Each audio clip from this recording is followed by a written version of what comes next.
GTS cars and 17 GT cars here for the Sebring 12 Hours. Not quite such a big entry as the Daytona 24 Hours just a few weeks before, but nonetheless real quality, because on the front of the grid both Audis running on Michelin, and Tom Christensen, the 1991 9 winner for BMW, amongst them.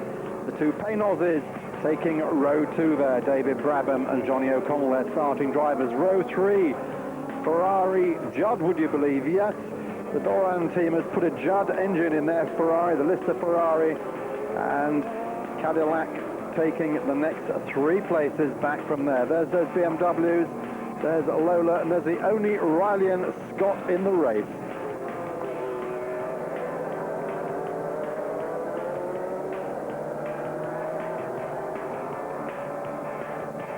Muller and Leto looking to repeat their win of last year. New cars, of course, and there is that Doran Judd special. That is the Ferrari with the Judd engine. The 3 Cadillacs all come next.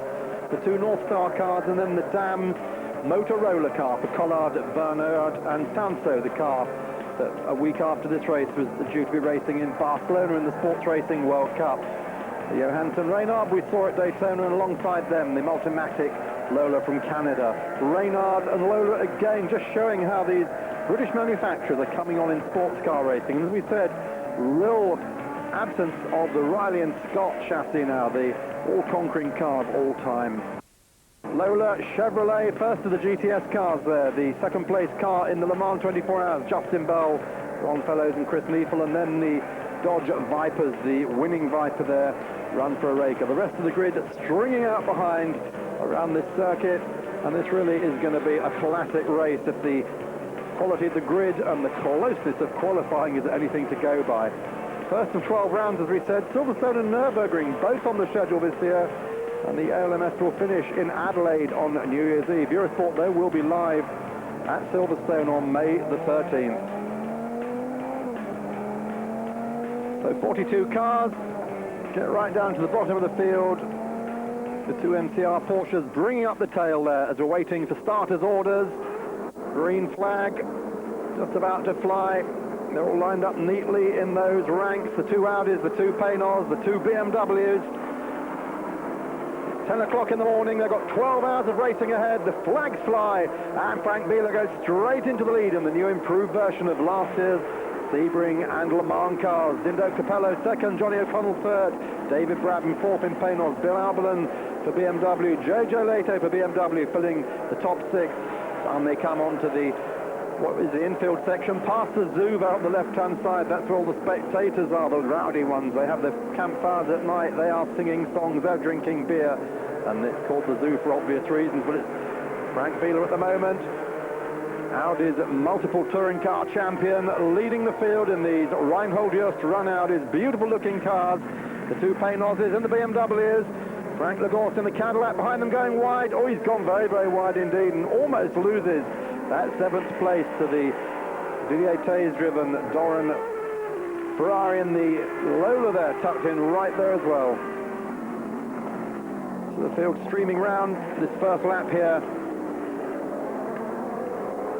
Bill Albelin trying to make up time in the 43 BMW after Jean-Marc Gounon crashed the car heavily in qualifying. The rest of the sports prototypes, though, breaking away very quickly indeed. The 74 car there, the Robinson racing car of Baldwin Robinson and of her, bringing up the tail of the prototypes. And look at the difference between Sebring and Daytona. At Daytona, the GTs could pace the prototypes, so it's a completely different matter. As they come out of the road circuit section onto the airfield section, we've got a car off already. It's Zach Brown in the Rook Motorsport Porsche. Now what's happened to him? Something's come off a car in front, it's hit his car, gone underneath, and has knocked the master power switch out on the engine. He gets out of the car, he'll reconnect it and get back into the race, but he's going to lose 2 laps in doing that. End of the first lap then, they're coming under the bridge onto the start-finish straight. It's Frank Wheeler still from Dindo Capello, Johnny O'Connell, David Brabham. It's still Bill Albelin and JJ Leto. Silver, red and white. Still very much in their starting order. Back past the Zoo. Then heading out into the grassy section of the track. down towards Sunset Corner, where quite literally the Florida sun sinks into the sea to the west. Right in the middle of Florida here, the Sebring Highlands, and here we are. This is the main long Ullman Strait, the original aircraft runway. There's damage on the front of Olivier Beretta's Viper there. Look at the right of your screen, damage on the front there. He is just ahead of Ron Fellows, Jean-Philippe Belloc and Andy Pilgrim. This is Randy Pobson, the Alex Job Racing Porsche, leading Germany's Dirk Muller in the Dick Barber car. Kevin Buckler has a quick spin in the racers group. These cars are all in the GT category. Let's see if we can see what happened to Buckler there. Let's see, he gets on the marbles. No grip, he starts to brake, and from about 170 miles an hour, he just loses it. Drop kicks himself off the road. He'll rejoin though. Well, 15 minutes into the race, and Frank Bieler in the Audi still leading from Dindo Capella. Johnny O'Connell, the 1994 Sebring winner for Nissan, in the Paynos in third place. Bill Albelin has gone up into fourth ahead of David Brabham. Sir Albelin, the white BMW, run by Charlie Lamb with the Schnitzer squad. Officially the BMW work team, and officially run by Gerhard Berger, who also sees the Formula One program. So Bill Albelin on a charge now, passes the GT leader, Randy Pobst, former North American touring car contender. Brabham and Leto behind him. Well, Bill Albelin has been looking for downforce all weekend, as Calvin Fish tells us. Now, the BMW team ran their wing at this angle to get the downforce in the car, but the rules state that the rear wing end plate has to be parallel to the ground. This meant that they could not get enough rear wing angle into this end plate to create enough downforce on the rear of the car. The team lost about 3 seconds from their testing pace, and they've struggled all weekend to really get enough downforce on the back end of that BMW. Indeed, we've been watching how the car oversteers on so many of these corners, just steps out a little back. The team's still struggling a little bit in the race, but Bill Albelin, he's so experienced there. He has won this race a number of times, driving for the BMW GT squad. Well, in comes race leader Frank Bieler, 50 minutes of racing behind now. Bieler into the pits, he's going to stay on board. But let's just first have a look back at what happened to him a moment ago. He's following Ralph Kellerners in the champion Lola, and Kellerners loses the car in 7th place. Lucky that Bieler didn't collect him. See it from a different angle. Porsche engined Lola, run by Champion. GT champions in American sports car racing 2 years ago. Well, here we are on board with Porsche factory driver Kellerners. Spins the car. Fortunately doesn't hit anything. Well, Bieler has been in the pits. Bill Albelin in the pits in the BMW. He stays on board, and Dindo Capella at the same time in the Audi. He's on board as well. No driver changes. They stay in third and second places as they were. Coming out of the pits, Capello just ahead because he's so much further down the pit lane. New pits here, incidentally. They are. You can see them in their full magnificence. The famous old 49-year-old pits torn down over the winter. There's a new pit complex. There's a hotel, Chateau Elan, at the entrance to the circuit. And circuit owner Don Paynos has just thrown a lot of money at the track this year. Well, Ralph Kellerners has a second spin, and look at this. He's got problems at the back there.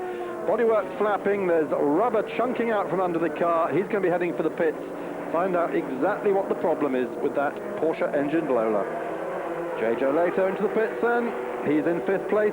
He has run out of fuel on his way back into the pits. Lost a whole bundle of time. He came in 5th place. He's going to rejoin the race in 6th. And they've got a lot of catch-up to do, he and Jörg Muller, when he later takes over the car. We'll have a look at the positions, and at the moment, Bieler leading from Capello, Albelin, Brabham, O'Connell, Leto. Situation at the top, still the same. Audi, BMW, Paynos, and BMW, with Frank Lagorce in that Cadillac, Stephanie Hansen in the Reynard, and Eric van der Poel in the other Cadillac on board there. A bit of a contretemps going on between Frank Lagorce in the Cadillac and one of the Rook Porsches. There we are. Oh dear, the Rook Porsche really blocks him. Lagorce really had to throw that Cadillac sideways, and then a furious wave as he goes by. Bit of a road rage there at Sebring. Stephen Earls, the Porsche driver, and just look at this, how Frank Lagorce is put off his line. There we go. Not at all happy. Frank Biela still leading the race. 1991 DTM champion, 1993 French touring car champion, and of course 96 British touring car champion, all for Audi. Here he is leading for Audi at Sebring. The 77 car of Capello still in second, Bill Albelin still third for BMW, and JJ Leto now fourth for BMW because Panos is slipping back, but Albelin has a quick spin there in third place. Luckily manages to keep it on. Here's why it happened. Heading back to the pits, but let's see exactly what happened. He comes up behind the Oreca Viper of Nii Amrin. Amrin just doesn't see him, perhaps because the BMW is so low, shuts the door on him. Both cars make heavy contact, and Amrin's off. Albelin spins the car pretty violently there. Fortunately, one of the fastest parts of the circuit, but still enough to do damage to both cars. Amrin, in fact, has broken his rear suspension. Look at that rear wheel, it's steering. And Albelin, too, will be heading for the pit lane. Well, Panos are having problems, as we said, and Hiroki Kato, who's driving the number 2 car, just come out of the pits, throttle linkage problems.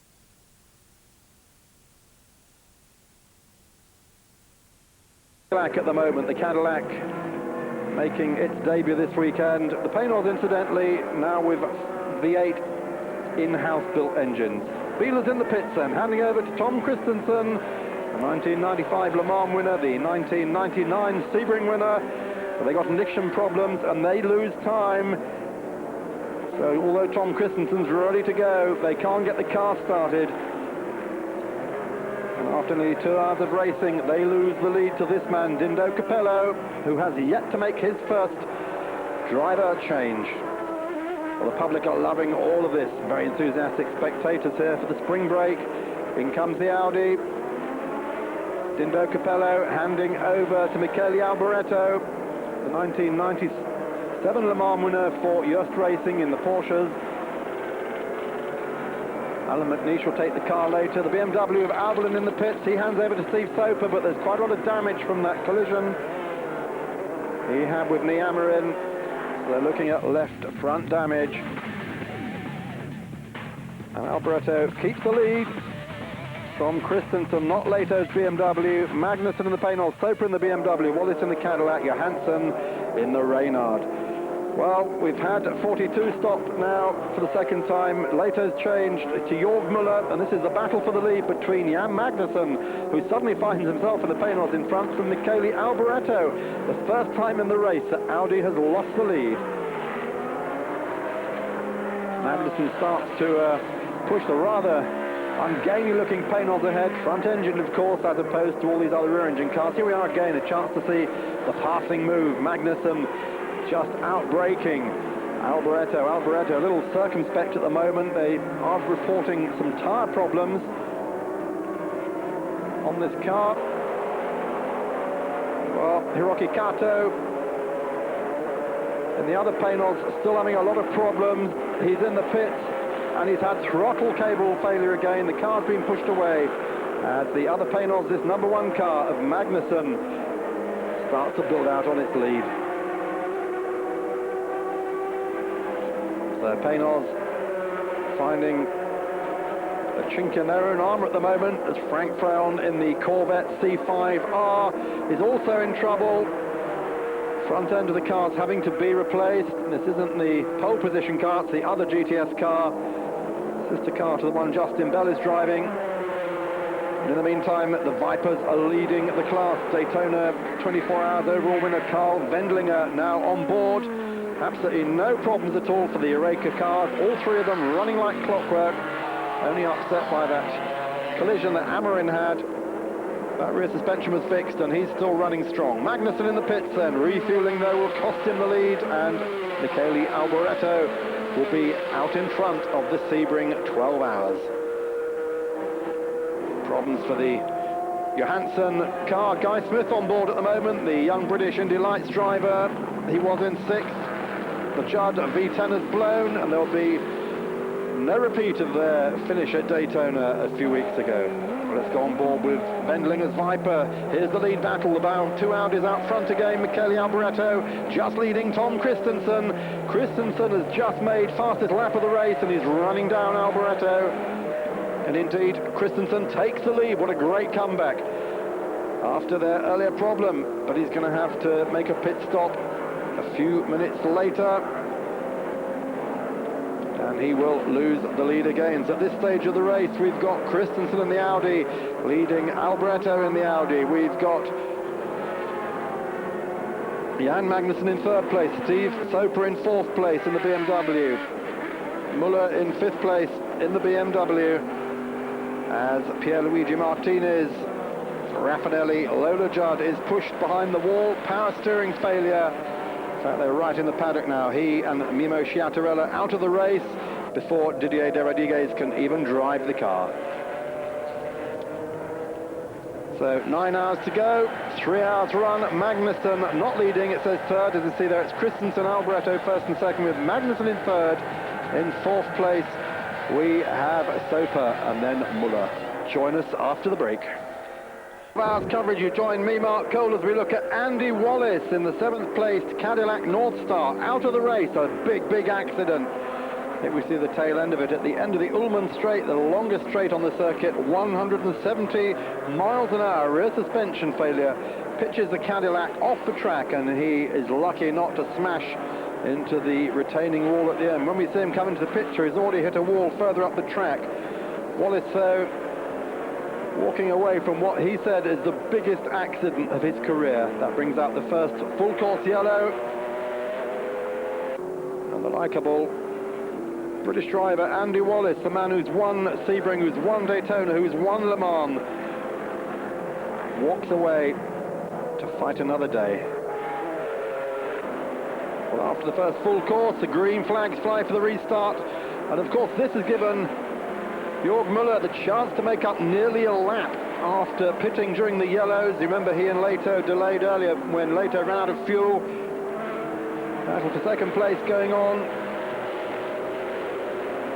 Right behind them, Christensen is leading, but this is the second place battle. Oh, there's a big mix up there as they try to sort themselves out. Muller and Magnussen swapping paint just there. Here we are, Christensen leading. This then, Alboreto locking up heavily, but brake problem again. Soper and Muller climbing all over the back of the Italian-driven Audi there. Steve Soper on a charge now, wants to get past Alboreto. He does, he takes Alboreto under braking. Beautiful move there by Steve Soper.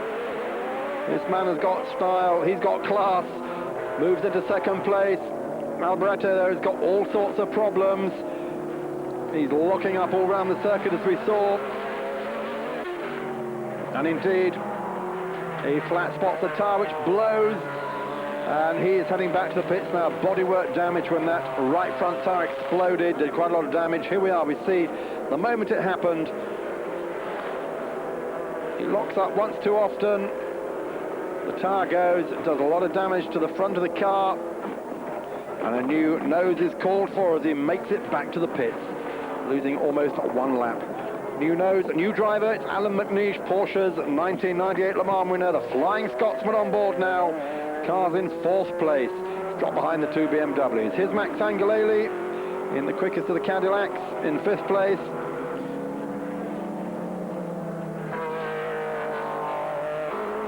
One of the two Mad Maxes in racing, Max Papis, Max Angelelli. There's the situation from Tom Christensen's car at the moment as he leads. Christensen, he's the leader. Muller, Soper, McNeish, Angelelli, Bernard, Raffanel, Pierre-Henri Raffanel. We haven't seen much of him yet. That's after 4 hours. Well, Christensen heading for the pits in the 78 car, and this means that this man, Jörg Müller in the 42 BMW, is our new race leader. Christensen is in the pits at this moment, handing over to Emanuele Pirro. So the second of the Audis will have a new driver. Dirk Muller leading the GT class because the Alex Job car for Randy Pobbs has lost its engine. This is the Dick Barber Porsche and the sister car some way behind. But the Viper's always one lap in front, and here indeed is the pit stop. Bendlinger to Dupuis. Coretta having done a good job. And the Corvette second in the class at the moment, Justin Bell, Ron Fellows and Chris Neefel.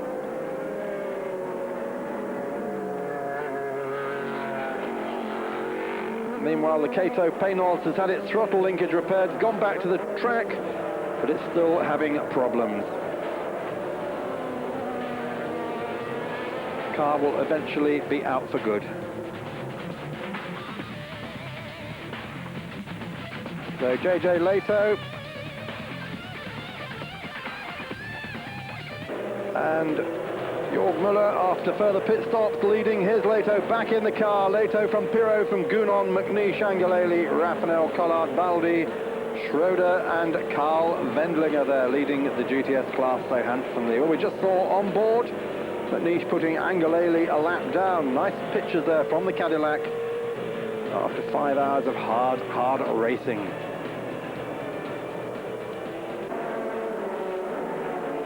So Leto pulling out the lead now. He's just ahead of Gounon, of course. Gounon in third place. Suddenly becomes second because Pirot has gone to the pits. McNeish. But Pirot is pulling out a lap now on them. Pirot has pulled out almost a one-lap lead.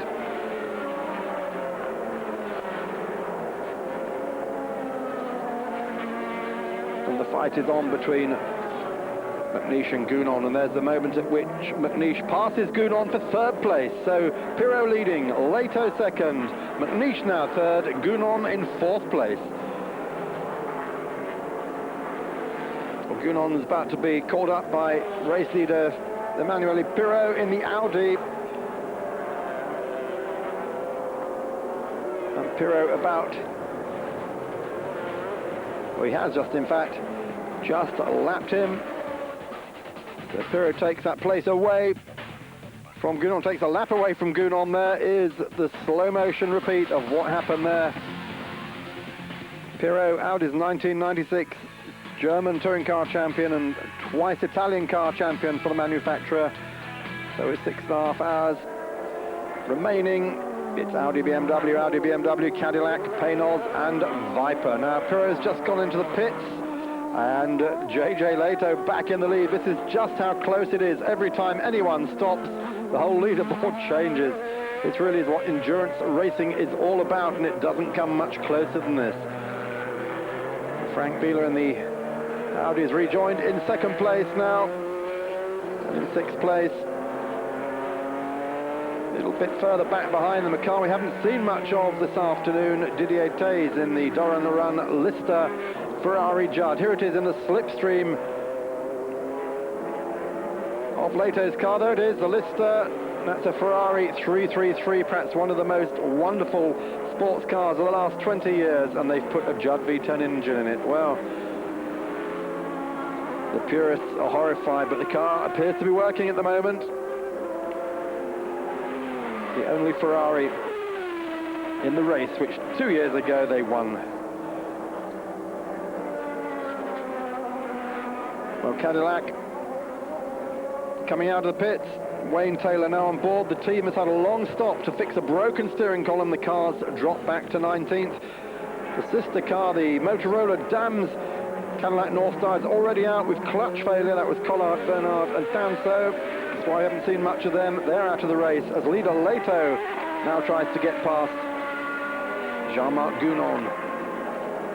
Teammates, but he's having a hard time getting by. Gounon should be letting the race leader by. Gounon at the end of the day is a racer. On board with Bieler then in second place at this moment. Setting fastest lap of the race at 1 minute 50 seconds, 178 kilometers an hour. As we see the positions, we're going for a short break. Stay with us on Eurosport. Race leader in the pits, losing first place at this moment. He is changing to Jörg Müller, and BMW relinquishes the lead to the Frank Bieler car. The Audi really noticeably riding the bumps here at Sebring. This is the bumpiest probably of all the circuits they'll race on this year. He's trying to get by the other BMW at the moment, the car of Jean-Marc Gounon. He can't quite do it, but he will eventually get the slingshot and go past.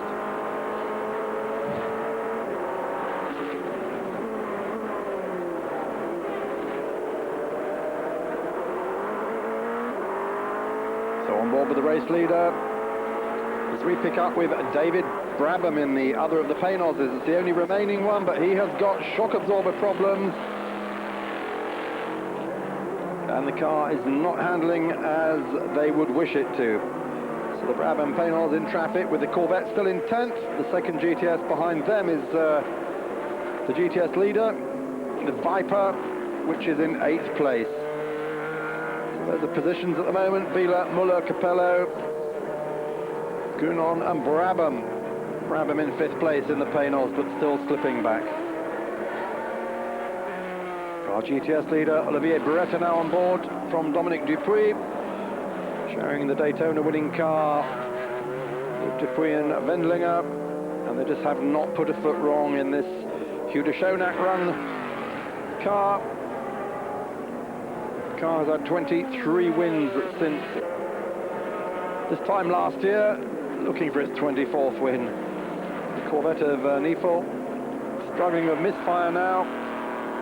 Neifel on board, Justin Bell and Ron Fellows his co-drivers. Dindo Capello in 3rd. Only one headlight working, you'll notice, and this could be critical because dusk is falling now over Florida, and they'll be racing into the night as the BMW crews watch the race proceeding. Their man Jörg Müller in 2nd place. The 1999 winner, though, suffering oversteer. You can see it there, that car really unable to find the balance, as we were shown earlier with the rear wing. Frank Biela in the pits. And again, the lead of the race changes while he refuels. That puts Jörg Müller, JJ's partner, new leader for the moment. But Müller hasn't got time to think about that because he has got the Audi's crawling all over him today. He'll be handing back in a while to JJ Leto. There is Müller. And where's the 2nd place car? There it is. So Biela has almost pulled a lap out on him despite that pit stop. On board indeed with Biela behind that Porsche. But then there's problems ahead for Jean-Marc Gunon in the BMW. He's gone off the track. He got a damaged front end. Well, he has been involved in a collision, and that collision is with David Brabham, in fact, in the Paynolds. He's struggling back to the pits. He's lost the headlight. He's going to have a new nose on there. And here we are. Here is David Brabham and Jean-Marc Gunon side by side. He tries to go the long way round, but he locks up, slides, and he almost spins, but the fact that Brabham's there stops it, but it's enough to smash the nose of the car. If he hadn't collected Brabham, then he would have certainly spun backwards into the wall. So in some ways that was a blessing the Paynolds was there. It doesn't hurt the Paynolds, but as you can see, it does quite a lot of damage to the more fragile BMW. Gunon makes it into the pits where he's handing over to Steve Soper. New nose on the car. After nearly 7 hours of the race, more than half distance now, Müller and Biela still battling for the lead of this race. Just ahead, Müller. In 2nd place, Frank Biela.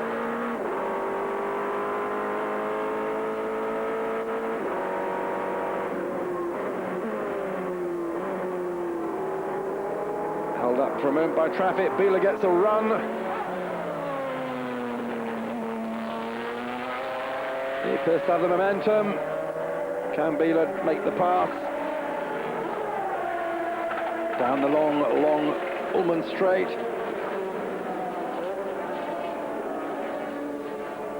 No, Müller still holds it as they go onto the pit straight.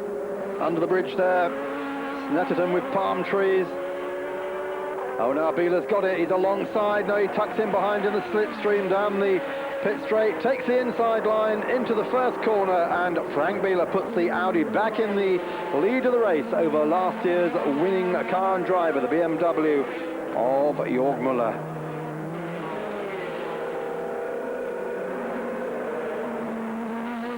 Out into the countryside, past the zoo. They've seen more changes this afternoon than you most see in most theatres. Chris Neifel back in the pits, that misfire still continuing in the Corvette And eventually they're going to drop a valve in the car, and the car that finished second overall at Daytona will be out of the Sebring at 12 hours. Olivier Beretta in the Viper. Oh, he overshoots the corner. He's got a long pedal on that car. He's had all sorts of problems. It's very, very wide then. On board with Olivier. There we go, straight on in the back section. Doesn't spin it, but he keeps the lead of the class. But he's having brake problems, like a number of cars are here. The bumpy surface, shaking all sorts of things loose. Viper's really dominant. The 91 car leading from the 92, from the 93. Remember the 93 car of Amarin. Lost time with that early collision with the BMW of Bill Albelin. Still 5 hours to go. Frank Biela in the Audi, leading but only just from his teammate Capello, from the two BMWs, and from the Paynos, which is in trouble. The battle continues between Muller and Capello for second place. This is it.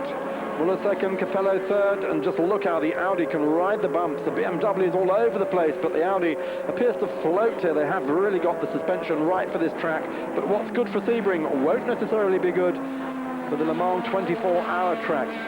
Our circuit's permanent to Sarthe come June, when Audi's making its bid to take BMW's crown away from the world's most famous sports car race.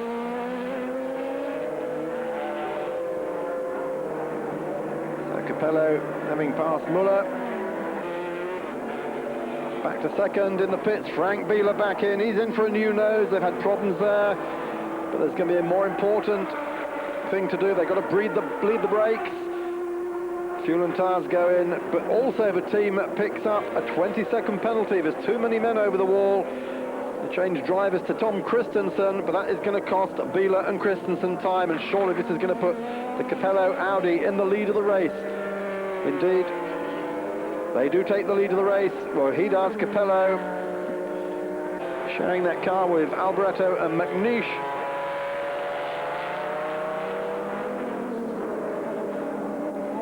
He's only got to go past the pits, and he will be out front. Tom Christensen is still sitting there, still working on the brakes.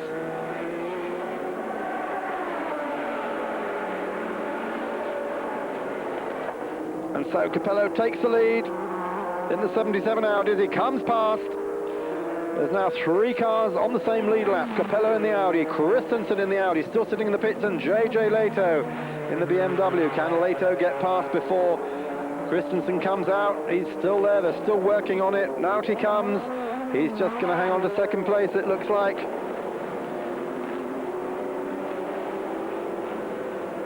And remember, Christensen had to take that time penalty as well, so he rejoins the race, 90 seconds down. Luckily for him, Leto is another 10 seconds back, and Leto is still in third place. Well, Alan McNeish is waiting in the pits now to take over the lead Audi. Michele Alboreto has not felt comfortable all weekend in this car. We saw his earlier problems, a lot of brake locking up problems, and McNeish, they're going to put in the Scots hero. See if they can get some really quick laps out of this car now. Here he comes, leader Capello into the pit. McNeish is ready to jump on board. They've got to change drivers before they start refueling, before they start wheel changing. And Reinhold just will have briefed his team, just watch that you don't have too many men over the wall. We don't want the same problem as happened to Biela and Christensen. The BMW crews watching what's going on down the way. How much time is the 77 car going to lose? That's the point. That 42 car of Leto is on the same lap.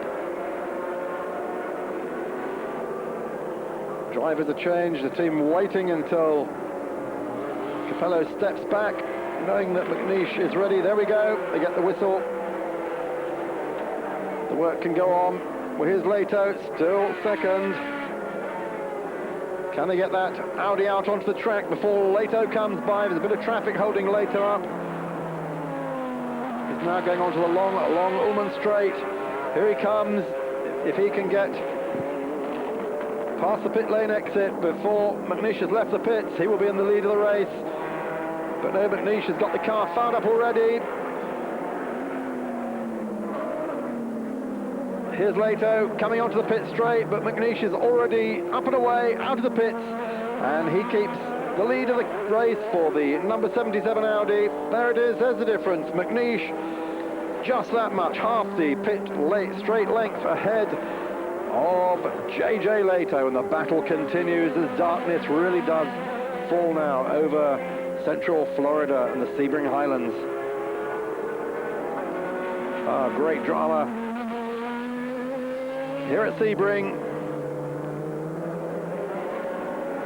but it hasn't looked good for Paynos all weekend. The two factory Paynos cars, run and owned by track owner Don Paynos, out of the race.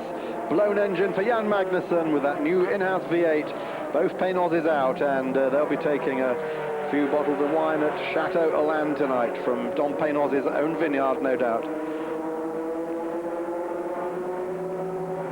Well, the night lights are on, the purple light that signifies you are officially running in the dark now. Remember that there's a problem for McNeish, only one headlight.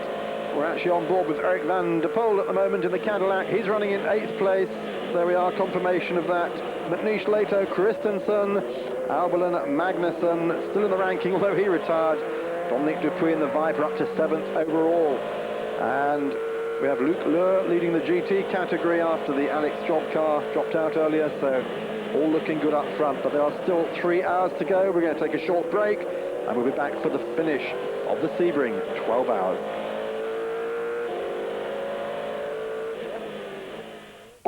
The last 3 hours of the Sebring 12 hours here on Eurosport. Brakes are always a problem at Sebring, and like Biela's Audi, Olivier Beretta has lost the lead of the race to his Oreca Viper teammate because they've had to bleed the brakes of his car. Porsche, this is the Dick Barber racing car of Bob Volek and Sascha Masson. The French-German pairing, he's stopped on the track. He has had a rear suspension failure which has pitched Masson off the track. The yellows come out. This is the second full course yellow of the race. Car is out on the spot. Here we see a slow motion of what happened. Masson's rear suspension collapses, spins the Dick Barber Racing entry. Doesn't hit anything luckily, but the car is nowhere. So full course yellow with safety cars out. In the Audi pits, the mechanics are waiting for race leader Alan McNeish to come in and refuel. Has the US team left this too late? You want to be in the pits when the yellows are out, not when the green is about to fly again, and this could catch out the leading Audi. Well, there it is, heading for the pit lane. McNeish heads for the pits. Just as the yellows are pulled in and the greens fly again. He missed the yellow window. As you'll see, there is Alan McNeish coming into the pits on the left of your picture. This is going to cost him the lead of the race. In he comes. The US crew jump on the car. And McNeish is going to stay in the car.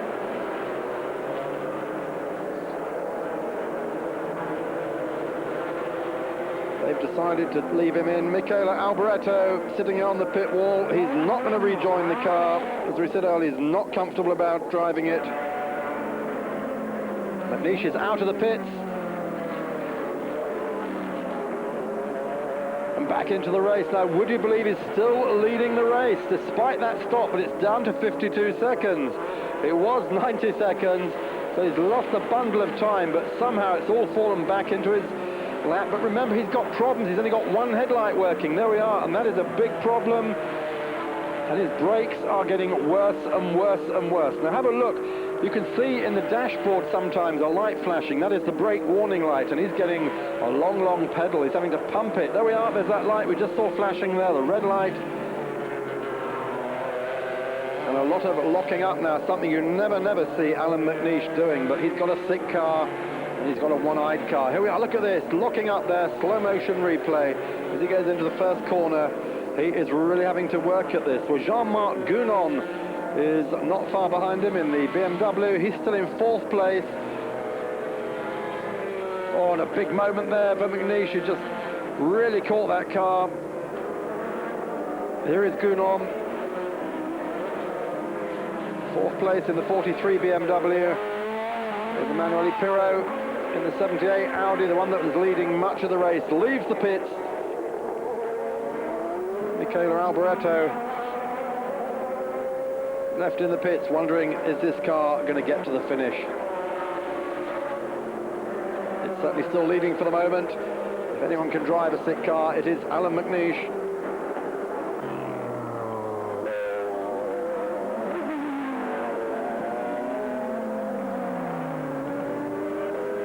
And now we're down to just 1 hour remaining. Alan McNeish has done a triple stint. Can you believe? 3 shifts in a row. He's going to hand over that car to Dindo Capello when they make their final stops. It's McNeish from Pirro, from Muller. Gunon in 4th, Baldi in 5th in that Doran Lister car still. Wayne Taylor for the Cadillac, 6th. Carl Wendlinger leading GTS from Tommy Archer in the 2 Oreca Vipers there in 7th and 8th places. Frank Freyon in his Corvette comes in, but he overshoots his pit, has to be pushed back. They are still running, but they're in 16th place. What a come down after that magnificent second place overall drive in the Daytona 24 hours. Well, just 52 minutes left. Alan McNeish has done that triple shift, 1.5 hours in daylight, 1.5 hours in darkness. Here he is, he's back in the pits. Fuel, tyres, driver change, handing over to Dindo Capello. Alboreto still keeping out of the car, but Capello's lost the lead in the pits, lost the lead to Emanuele Pirro. Audi's 3 times touring car champion, Germany twice in Italy, now leading the race. It's Audi 1-2, but as far as is concerned, it's the wrong Audi out in front. Well, Capello's finding those brake problems that have been hampering Alan McNeish, but he's still attacking Wayne Taylor in the Cadillac. The Cadillac North Star currently running in 6th place.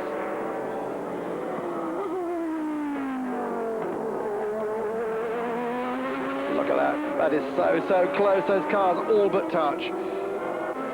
Cadillac and Audi, they'll be carrying on this battle in the Le Mans 24 hours this June. And that is something not to be missed. Well, look at that. Capello just really gets that car up on the curbs. He's trying to get round Wayne Taylor, who's a lot quicker than Taylor. And then the rain comes. Yeah, there's a sprinkling of rain. We almost always get this at Sebring every March, and there it is. But it's not heavy. Pirro leading then. Carl Wendlinger leading GTS, and it's Dirk Muller and Luke Lure leading Porsche in the Dick Barber entry. Well, Capello's just had a quick spin. Let's see what's happened to him. It's those brake problems again. Here we are, coming into the picture. Slow motion, he loses the back end. The car is not responding to the brake pedal. Sometimes it snatches the front, sometimes the back, sometimes nothing happens. You've got a long pedal right down to the floor, and you are pumping it like hell. The overall leader then, Pirro, makes his last fuel stop. 18 seconds, in and out, keeps the lead.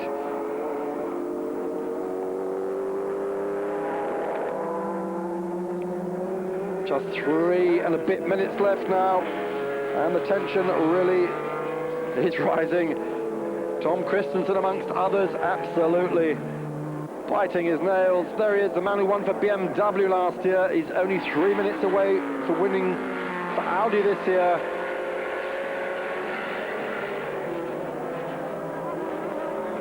Pirro, though, our race leader. Capello back in 2nd place, and John Field in the Lola Intersport Ford. Having a little bit of a blocking our race leader there. The yellow flags aren't flying half hard enough. Look at that, there they are, down the straight. The Lola Ford, race leader in the Audi.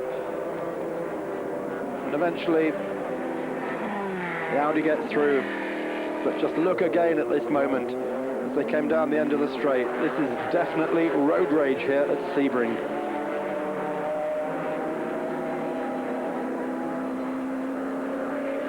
Field must have known he was there, but they still touch. Bang!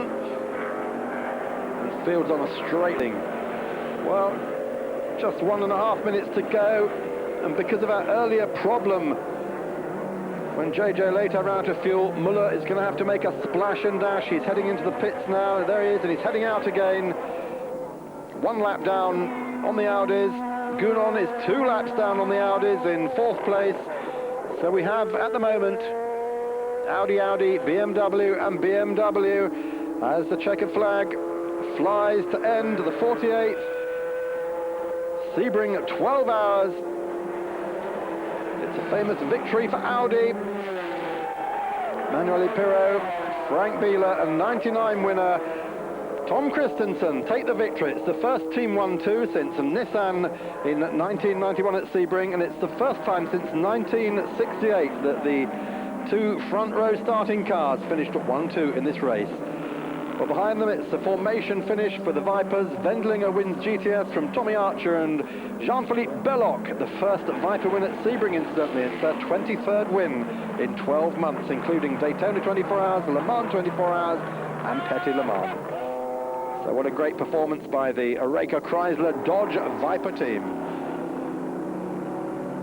The GT winner will be Lucas Löhr and Dirk Muller. Here they come in the Dick Barber Porsche, and they take that place from Britain's Johnny Molem and David Murray in the Skier Porsche, with Hurley Haywood in 3rd place. So the Audi team greet Pirot on his arrival. What a wily old fox Reinhold Just is.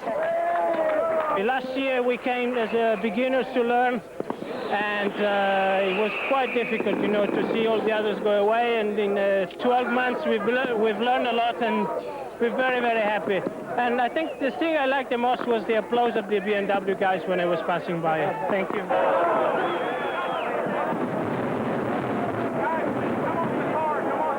Second big race we won this year, and I just can say thank you to the team, to the Michelin company, because they supported us with very good tires again this race, and so for us it's not that difficult anymore. If you're such a good car and such a good team behind, it's always easier to race.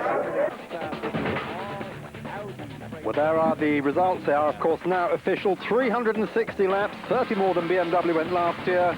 And the winning car covered 2,143 kilometres, 23 finishers, and 12 of those were Porsches. Well, we'll be looking at Charlotte next week, and then, as I mentioned earlier, we'll be live at Silverstone on May 13th. American Le Mans Series. Stick with it on Eurosport.